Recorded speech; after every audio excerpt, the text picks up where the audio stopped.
In this activity, Sarah is addressing the patient's goal of sustaining midline and sitting and having proper head and core control. At first, Sarah lets the child adjust to the unsteady surface of the ball and tries to help facilitate postural control for midline orientation. She does this by providing tactile cues on the core for activation and giving feedback through the paraspinal muscles to facilitate upright posture.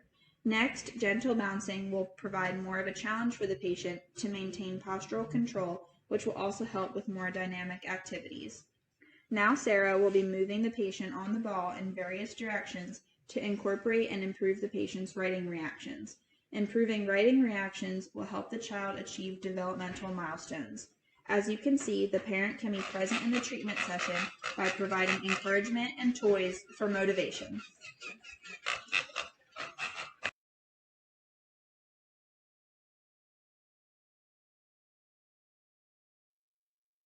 In this activity, Cheyenne was working on the goal of head and core control and facilitation of independent movements for self-feeding activities. The patient is side-lying so that we can put her in a gravity-eliminated position due to significant upper extremity weakness. Otherwise, the patient would not be able to complete this activity because she's not strong enough to perform this activity against gravity. While in this position, Cheyenne is facilitating and providing tactile cues to encourage pronation with elbow extension and supination with elbow flexion. This is also known as an upper extremity synergy flexion pattern. Stroking the back of the patient's hand can help to encourage the movement that you want your patient to perform. As you can see, toys can be used as motivation when performing tasks. Side-lying is a great position to allow more functional movement and allow cervical flexion and extension in a gravity-eliminated position. If necessary, a therapist can provide tactile cues and assistance to maintain the head and midline in the sideline position.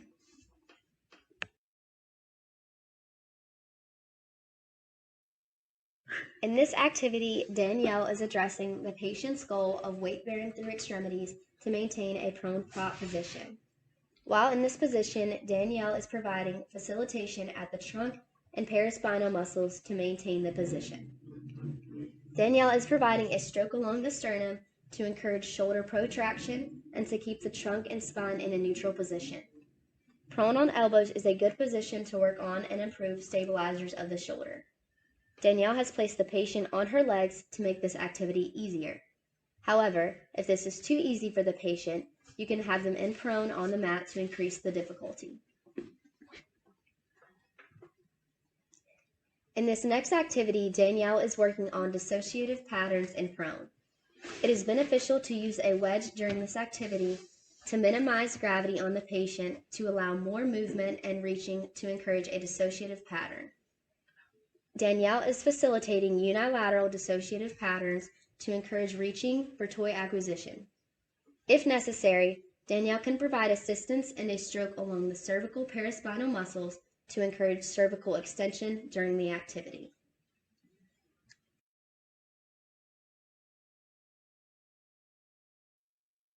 In this activity, Brittany is addressing the patient's goals of weight bearing equally through extremities to maintain and sustain a propped prone position. Brittany is performing this activity with the patient on a peanut ball, which is a progression from prone prop on the mat or wedge due to the ball being an unstable surface. While the patient is in this position, Brittany is providing tactile feedback to the patient's paraspinals and at the trunk to maintain a static neutral position.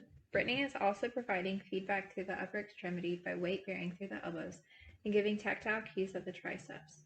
In this position, the patient may also need feedback to encourage activation of their scapular stabilizers or a sternal stroke to encourage retraction of the scapula.